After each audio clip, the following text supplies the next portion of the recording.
Hi guys! Welcome back sa YouTube channel ko. So for today, meron tayong math problem coming from one of our subscribers, mga Lodi Cakes. And ewan ko, sabi niya sa akin is challenge problem daw to sa kanila. Pero medyo madali lang naman siya kung alam natin yung mga basic identities sa triangles and yung mga formula ng areas. Pero before that, mga Lodi Cake, shoutout muna kay John Lloyd Giva, isa sa mga future REEs natin. Maraming salamat sa iyo, John Lloyd. And I hope you all the best. Pagpalain ka palagi ni Lord. So ito yung problem natin. Find the area of the triangle below. Given triangle ABC, AB is 18, BC is 30, and it is given that angle A is twice of angle X. So how do we do this, Sir IJ? So first thing, alam natin that angle B can be computed by using the triangle angle sum inequality. So that means that the sum of the angles of a triangle is 180 degrees. So this is 180 degrees minus the sum of the two remaining angles. So that is 3x, mga Lodi X. Okay, 180 degrees minus 3x. Or kung understood naman na degrees yan, gawin na lang natin siyang 180 minus 3x, mga idolo. Okay? So next, notice na ang given is 18, katapat niya yung angle x. Yung 2x, katapat niya yung 30. So the first thing that we can do on the given problem is to use the law of sines. So the law of sines, so that is the first key step, mga Lodi Cakes ha. Ginamit ko lang yung space dito, mga idol. So that is simply sine 2x all over the opposite side, dun sa 2x natin, that's 30, equals sine x all over 18. Okay? So kapag sinimplify natin to or means in which natin siya, so that will become sine 2x. So i-rewrite lang natin, mga idol. All over sine x must be equivalent to 30 over 18. Okay? So using the double angle identity for sine 2x can be expressed as 2 sine x cosine x all over sine x, mga idol, equals 30 over 18. Notice na yung sin x dito makakancel. Kasi kapag hindi natin siya kinancel, we will end up with sin x equals 0. And wala naman tayong 0 degrees din sa triangle natin. So ano na mangyari dyan, Sir IJ? So we have 2 cosine x. Kapag sinimplify natin yung right side, that is 5 over 3. So we have cosine x is equal to 5 over 6. I hope clear yun, mga Lodi Cakes. Sinimplify lang, divide both sides by 2 or just multiply both sides of the equation by 1/2. So we have cosine x equals 5 over 6. So hinto muna tayo dyan, mga idol ha. So paano po ba kinukuha ang area ng isang triangle given two sides in an included angle? So for this case, the area of the triangle will be equal to 1/2 AC sine of angle B. So that is just 1/2 the product of the included of the two sides and the sine of the included angle. Bakit naging AC, Sir IJ? Kasi yung A na side katapat ng angle A. Yung C katapat ng angle C. Yung B yung included angle. So we have the area is equal to 1/2 of A, which is 30, multiplied by C, which is 18, multiplied by sine of 180 minus 3x. Simplify natin, Sir IJ. 1/2 ng 30, that's 15. 15 times 18, that is 270 sine of 180 degrees minus 3x.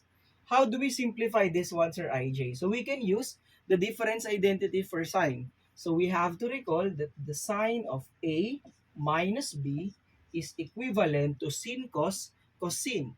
Consider lang natin yung sine, same lang po. Dahil minus yan, that is sine A cosine of B minus cosine of A sine of B. So, substitute yung mga values, sine ng 180 degrees, cosine ng 3x, mga idol, minus cosine of 180 degrees, sine of 3x. Ang sine ng 180, mga idol, is 0. Kasi nga, nandun siya sa negative x-axis, mga idol, yung 180 degrees. So, ang sine kasi is the y-coordinate dun sa unit circle natin, which is equivalent to 0. So, this is cancelled. Ang cosine 180, mga idol, so dahil nandun siya dun sa negative x-axis natin. So, negative 1, 0 yung coordinate ng unit circle doon. So, that means na ang cosine 180 is negative 1. Negative ng negative 1, that is positive 1 times sine 3x. So, we will end up with sine 3x.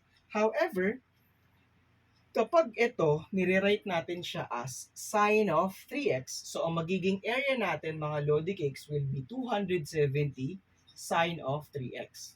So, ibig sabihin pala niyan, Sir IJ, ito, equivalent dito. Kaya lang, how do we do sine 3x? So, dapat alam natin yung triple angle identity. So, we have sine of 3x, that is equivalent to 3 sine of x. Derive na to mga idol, minus 4 sine cube of x. Eh, Sir IJ, ang binigay ko sin x is 5 over 6. So, how do we do that?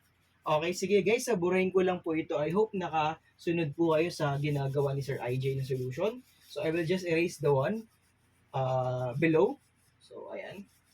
Pwede nyo namang i-pause yung video if you want to copy it, mga Lodi cakes. So, 3 sin x minus 4 sin cube x. However, cosine x is equal to 5 over 6. So, ang cosine is positive lang naman sa first and fourth quadrant. So, since bawal namang mag-more than ng 270 degrees yung triangle natin or yung angles natin sa triangle, so automatic acute angle yan. So, that means na ang cosine x natin is alam natin that is x over r. Ang x natin ay 5, ang r natin ay 6. So, we will compute for the value of y so that we can obtain the sine trigonometric function or ratio, that is y over r, and y will be positive kasi acute angle siya. So, we have the Pythagorean identity, x squared plus y squared equals r squared, or the Pythagorean theorem kasi right triangle yan. So, we have 5 squared plus y squared equals 6 squared, 36, 25 minus natin 11 dahil acute angle, positive dapat si y. Y equals square root of 11. Quadrant 1, acute angle kasi yan.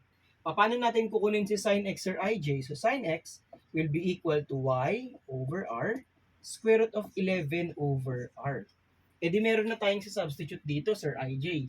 Yes, it is. Pwede itong sin 3x, i-express natin as, i-factor natin si sin x. So we can factor out sin x multiplied by 3 minus 4 sine squared of x. So kunin muna natin yung value nito and then times natin sa 270.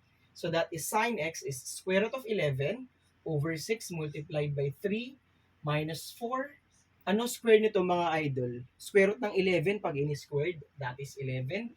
Ang 6 kapag ini-squared ay 36. So we have square root of 11 over 6. Simplify natin, 3 minus 4 over 36. That is 1 over 9.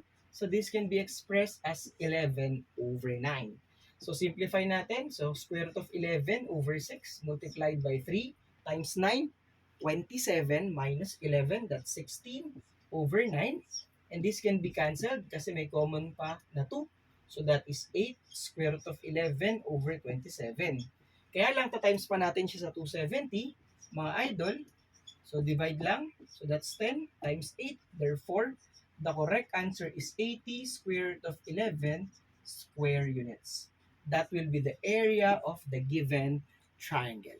So sana may natutunan kayong panibago sa problem natin, and if ever you have questions or clarifications, huwag kayo mahiya magtanong sa comment section. Thank you so much sa mga Lodi Cakes natin na never nawala yung support kay Sir IJ, and maraming salamat sa inyo mga Lodi Cakes. I hope you all the best. Pagpalain kayo lagi ni Lord. Keep safe and kita-kits na lang sa next match tutorial videos. Bye-bye!